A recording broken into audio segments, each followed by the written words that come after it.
अस्सलाम वालेकुम dear viewers, मैं डॉक्टर आसिम महमूद हूं और आज मैं आपके पास आया हूं एक बहुत अहम मौजू को लेके। कोरोना की बढ़ती हुई तबाहकारियां आप सबके इल्म में हैं। सिंध हुकूमत ने एक बहुत अहसन फ़ैसला किया और बच्चों की तालीमी सिलसिले को जारी रखने के लिए सिंध हुकूमत ने यह फ़ैसला किया है कि 12 साल और उससे बड़ी उम्र के बच्चों को कोरोना की वैक्सीन लगाई जाए।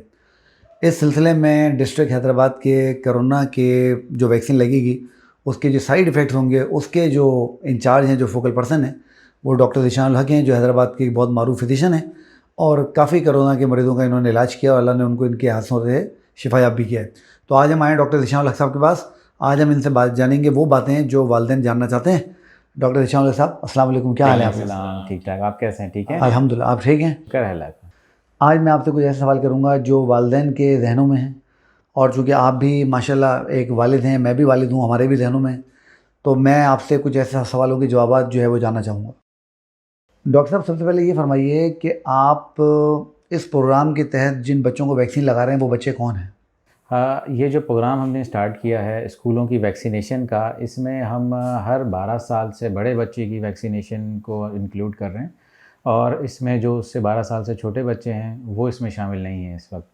और क्योंकि जो भी रिकमेंडेड वैक्सीनेशन है वो 12 साल से बड़े उम्र के बच्चों में है, तो वो तमाम बच्चे जो स्कूलों में मौजूद होंगे और स्कूल गोइंग हैं, हम इनको स्कूल में वैक्सीनेशन की फैसिलिटी प्रोवाइड करेंगे। अच्छा, इसका मतलब ये हुआ डॉक्टर साहब कि ये वैक्सीन जो होगी ये स्कूलों में जाकर लगाई जाएगी? जी, ये वैक्सीन स्कूलों में जाके लगाई जाएगी और सिंध गवर्नमेंट ने जो है वो टीम तश्कील दी गई है जिसमें वैक्सीनेटर होगा, डॉक्टर होगा और एक एम्बुलेंस होगी, फुली इक्विप्ड होगी जो कि स्कूल के बाहर खड़ी होगी और स्कूल के बच्चों को वहाँ पे वैक्सीनेट किया जाएगा। और अगर दौरान वैक्सीनेशन कोई साइड इफ़ेक्ट या कोई मुख्तलिफ़ चीज़ें या अलामात पेशेंट को मिलती हैं, बच्चे को मिलती हैं, तो वो वहीं पे एट द स्कूल ही उसको मैनेज किया जाएगा। अच्छा डॉक्टर साहब, यहाँ पर एक और बहुत अहम सवाल जो है वो वालिदैन के ज़हन में है, मेरे भी ज़हन में है। आपको याद होगा कुछ अर्से पहले टाइफाइड की वैक्सीन की कैंपेन सिंध गवर्नमेंट ने चलाई थी, तो उसमें बच्चों को एक कंसेंट फॉर्म दिया गया था जो वो अपने वालिदैन से भरवा रहे थे और उस कंसेंट फॉर्म भरवाने के बाद बच्चों को वैक्सीनेट किया जा रहा था। क्या यहाँ पर भी कोई इस तरह का मामला है? जी, बिल्कुल ऐसे ही है। किसी भी वैक्सीनेशन के लिए कंसेंट पेरेंट्स की बहुत ज़रूरी है। तो तमाम स्कूल के जो एडमिनिस्ट्रेशन साइड है, उनको पाबंद किया गया है कि वो तमाम बच्चों से अपने जो पेरेंट्स हैं, उनसे रिटन कंसेंट जो है वो लेके रखें, ताकि जो वैक्सीनेशन डे पे उनकी वैक्सीनेशन ईज़िली करार दी जाए। और साथ में इसको मैंडेटरी भी करार दिया गया है कि अगर ये वैक्सीनेशन मैंडेटरी इस हवाले से है कि अगर नहीं होगी, तो आगे जाके बच्चे को हो सकता है कुछ प्रॉब्लम्स भी फेस करनी पड़े। अच्छा डॉक्टर साहब, ये बताइए कि बच्चों को जो आप वैक्सीन ये लगा रहे हैं, इस वैक्सीनेशन की वजह से इससे पहले या इसके बाद बच्चों की तालीम में कोई हर्ज होगा? बच्चों को स्कूल से छुट्टी करनी होगी डोज लगने से पहले या बाद में, या क्या मामला होगा इसका? हाँ, ये बहुत अच्छा सवाल है। अक्सर वालिदैन और बच्चे इस बारे में परेशान हैं कि क्या किया जा सकता है, हम वैक्सीनेशन लगा रहे हैं तो हमारे को कुछ प्रॉब्लम्स आएँगी तो हम छुट्टियाँ करें, क्या करें? ऐसा कुछ भी नहीं है। वैक्सीनेशन काफ़ी 99% सेफ़ है और इसमें कोई ऐसा साइड इफ़ेक्ट मेजर नहीं है कि बच्चे को पहले बाद में छुट्टी करनी पड़े। पे पे बच्चा जो है वो रोज़ाना स्कूल आ सकता है, लेकिन अगर कोई अलामत आती है तो उसके लिए डॉक्टर से रुजू करना ज़रूरी है। लेकिन इतनी ज़्यादा नौबत नहीं आएगी कि बच्चे को छुट्टी कराई जा सके या कोई एक शेड्यूल दिया जाए कि आपने इस दिन ऑफ करना है और इस दिन प्रेज़ेंट होना है। अच्छा डॉक्टर साहब, इसमें एक और जो हमने देखा, जैसे ईपीआई प्रोग्राम हमारा होता है, वो जो बच्चों को हिफाजती टीके लगने का प्रोग्राम होता है, उसमें हम देखते हैं जब बच्चों को हिफाजती टीके लगते हैं तो हिफाजती टीके लगने के बाद वो भी चूँकि वैक्सीन का प्रोग्राम है, तो बच्चों को कुछ बुखार, कुछ जिस्म में दर्द, कुछ इस तरह की चीज़ 1-2 दिन रहती है। क्या ये बच्चों को जब हम कोरोना की वैक्सीन लगाएँगे तो क्या उनको इस तरह की कोई अलामत आएँगी? और अगर आएँगी तो फिर वो क्या करें? जी, ये एक नेचुरल फिनोमेना है जब भी कोई भी वैक्सीन दी जाती है, जैसे कि आपने बिल्कुल सही कहा। ईपीआई प्रोग्राम जो हमारा बच्चे पैदा होते हैं और हम उनको वैक्सीनेशन के प्रोग्राम के थ्रू गुज़ारते हैं, तो उसमें कोई भी वैक्सीन दी जाती है तो माइल्ड सा फ़ीवर ज़रूर डेवलप होता है। तो इसी तरीके से कोरोना की वैक्सीन भी माइल्ड फ़ीवर जो है वो प्रोड्यूस करती है।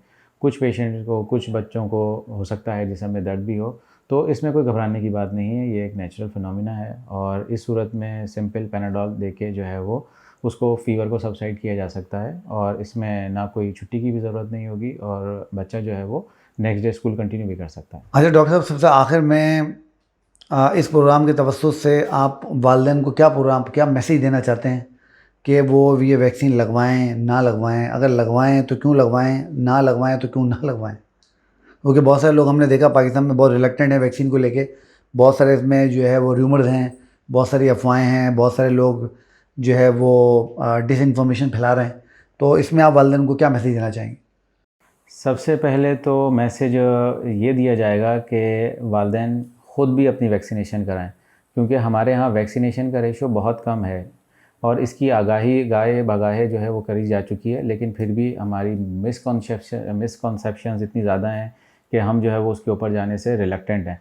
इसके लिए हमें जो है वो सबसे पहले समझना होगा कि वैक्सीनेशन क्यों दी जा रही है। वैक्सीनेशन इसलिए दी जा रही है कि कोरोना जब अगर आपको हो तो आपके पहले ही उसकी इम्यूनिटी आपके बॉडी में डेवलप हो चुकी हो और आपको अगर कोरोना की बीमारी लगे तो आप उससे बेहतर तरीके से डील कर सकें। और ये हमने अपनी क्लिनिक पे और जो पेशेंट्स हम कोविड के डील कर रहे हैं हमने उनमें भी देखा कि जो वैक्सीनेटेड पर्सन हैं वो माइल्ड टू मॉडरेट सिम्टम्स के साथ ही और बहुत ईजी ट्रीटमेंट से ही होम आइसोलेशन पे ट्रीट हो गए। लेकिन वो पर्सन जो कोविड वैक्सीनेशन जिनकी नहीं थी वो बहुत सीवियरिटी की तरफ चले गए और आईसीयू में लैंड करना पड़ा और बहुत high doses of high flow oxygen के बाद उनको जो है वो वापस लाया गया जस्ट बिकॉज कि उनके पास वैक्सीनेशन नहीं थी, उन्होंने नहीं करवाई थी और अब वो इस सीवियर कंडीशन में मुब्तला हुए। इसी तरीके से बच्चों की जो वैक्सीनेशन है वो भी जो है वो बहुत ज़रूरी है, क्योंकि जब बच्चे स्कूल जाएंगे और एक बड़ी जगह पे बहुत सारे बच्चे हजूम होगा, वहाँ पे गैदरिंग होगी और बच्चे एक स्पोर्ट्स टाइम भी होता है, क्लासेस में भी होता है, क्लोज कॉन्टैक्ट्स होता है, जिसकी वजह से उनमें चांसेस बढ़ जाते हैं कि वो कोविड को कॉन्टैक्ट कर सकें और कोविड उनको हो सकता है। इसी वजह से उनकी वैक्सीनेशन का भी प्लान किया गया है ताकि वो भी सेफ़ रहें। तो अपने जहनों से शुबहात निकालें और इस वैक्सीनेशन की तरफ जो है वो बच्चों को भी और ख़ुद भी जो है वो इसकी रुझान की तरफ बढ़ें, ताकि जो है वो हम अपनी आपको ही नहीं अपनी कम्युनिटी को भी बचा सकें, क्योंकि ये हमारी एक कम्युनिटी लेवल पे भी ज़िम्मेदारी है कि हम अपने आप को वैक्सीनेट कराएं और दूसरों को भी जो है वो इसकी तरगीब दें। जी नाज़रीन, आपने गुफ्तगू सुनी डॉक्टर ज़ीशान उल हक साहब की, और जैसे कि डॉक्टर साहब ने भी आपको बहुत ज़्यादा रिकमेंड किया, बहुत ज़्यादा आपको बताया कि वैक्सीन लगवानी चाहिए। मैं भी एज ए मेडिकल पर्सन आपको रिकमेंड करता हूँ, आपसे रिक्वेस्ट करता हूँ कि ख़ुद भी वैक्सीन लगवाएं, अपने आप को भी वैक्सीन लगवाएं, अपने बच्चों को भी वैक्सीन लगवाएं, ताकि हम जल्द से जल्द कोरोना की इस मोज़ी मर्ज़ से निजात हासिल करके नॉर्मल ज़िंदगी की तरफ लौट सकें। अपना बहुत ज़्यादा ख्याल रखिए, हमें इजाज़त दीजिए, खुदा हाफ़िज़।